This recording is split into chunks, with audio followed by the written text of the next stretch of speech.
Shalom Bapak Ibu, Saudara-saudara dan anak-anakku yang terkasih. Kita jumpa lagi dalam Sapaan Gembala. Sapaan firman Tuhan hari ini Selasa 24 November 2020 terambil dari surat Filipi 1 ayat 12 sampai 19. Dan tema hari ini adalah cara pandang baru. Sebelum kita bersama-sama mendengarkan firman Tuhan, mari kita mohon pertolongan Roh Kudus, kita berdoa. Segala puji dan syukur kami naikkan padamu ya Tuhan, atas kasih dan penyertaan-Mu yang kami rasakan dari waktu ke waktu.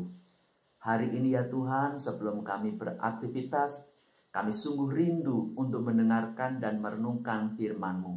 Maka berfirmanlah ya Tuhan, dan kuasai hati dan pikiran kami dengan kuasa Roh Kudus-Mu, sehingga firman Tuhan yang kami dengarkan pada saat ini bisa kami tanamkan di dalam hati kami. Selanjutnya kami jadikan dasar dalam kami menjalani hidup hari lepas hari. Berfirmanlah ya Tuhan, karena kami telah siap untuk mendengar dan melakukannya. Di dalam nama Tuhan kami Yesus Kristus, kami senantiasa berdoa dan mengucap syukur. Amin. Inilah firman Tuhan menurut kesaksian Rasul Paulus dalam suratnya Filipi 1 ayat 12 sampai 19.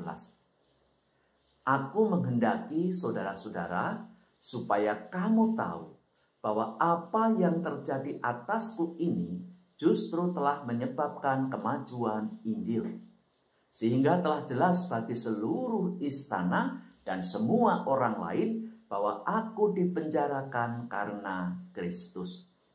Dan kebanyakan saudara dalam Tuhan telah beroleh kepercayaan karena pemenjaraanku untuk bertambah berani berkata-kata tentang firman Allah dengan tidak takut.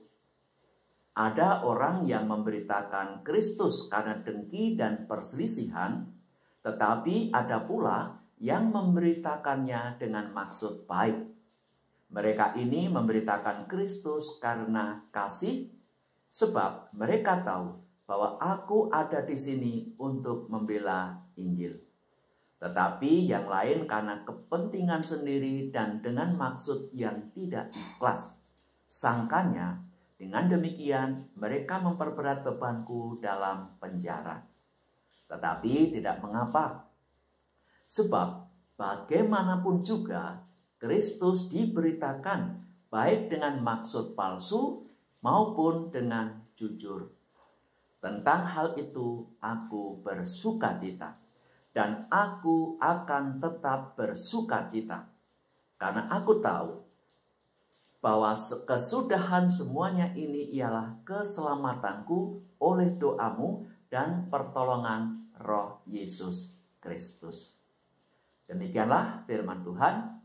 Yang berbahagia adalah setiap orang yang mendengarkan firman Tuhan, direnungkan siang dan malam, dan dilakukan dalam hidup sehari-hari.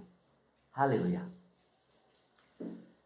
Saudaraku, kadang kita mendengar seseorang yang mengeluh karena cuaca tertentu. Ambil contoh, pas musim kemarau panjang, yang memang cuacanya biasanya panas, orang mengeluh. Aduh, cuacanya kok panas begini sih? Mata air kering, sumur kering, sawah kering. Kapan hujan segera turun? Udah gak betah nih panasnya, minta ampun.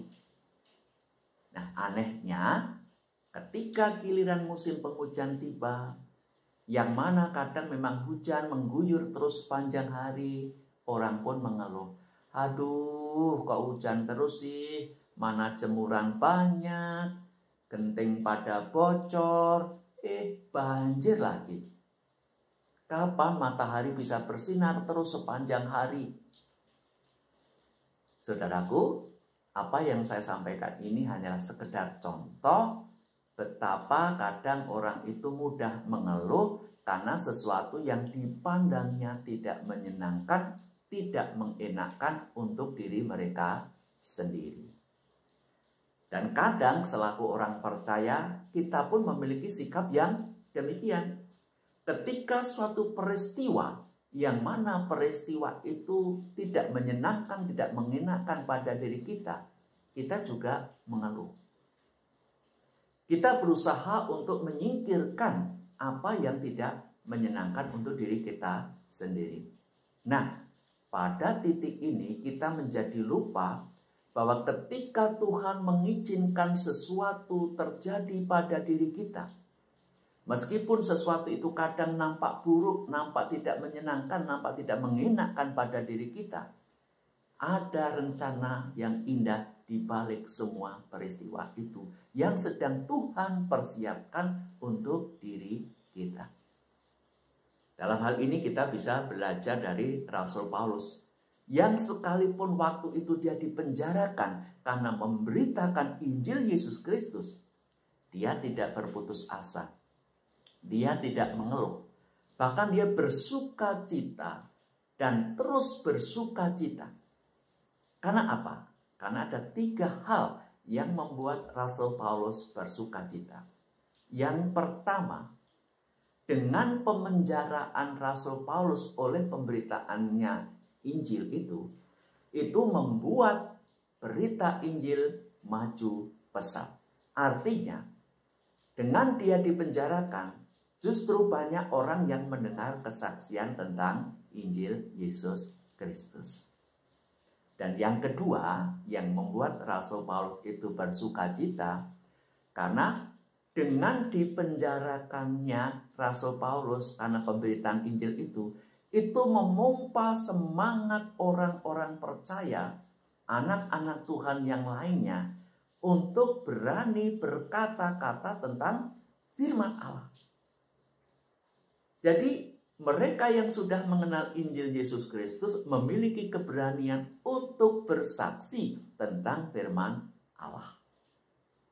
Dan yang ketiga yang membuat Rasul Paulus itu bersuka cita, karena dia punya keyakinan bahwa di balik seluruh peristiwa yang terjadi ada rencana Allah, ada campur Allah di dalamnya, dan Allah akan menyelamatkan. Kesaksian ini nampak jelas disampaikan Rasul Paulus dalam surat Roma 8 ayat 28. Di sana dia berkata, "Kita tahu sekarang bahwa Allah turut bekerja dalam segala sesuatu untuk mendatangkan kebaikan bagi mereka yang mengasihi Dia, yaitu bagi mereka yang terpanggil sesuai dengan rencana Allah." Jadi itulah mengapa Rasul Paulus bisa melihat sesuatu yang positif di balik peristiwa yang tidak menyenangkan.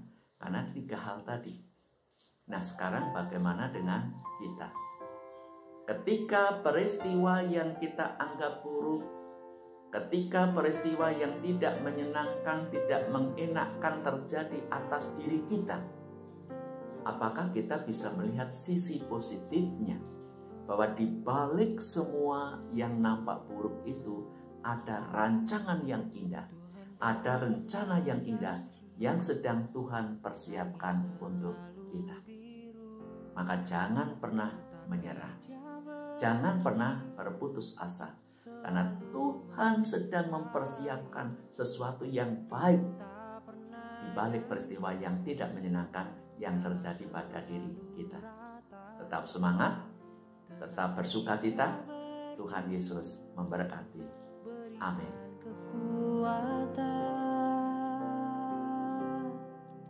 Jangan pernah menyerah.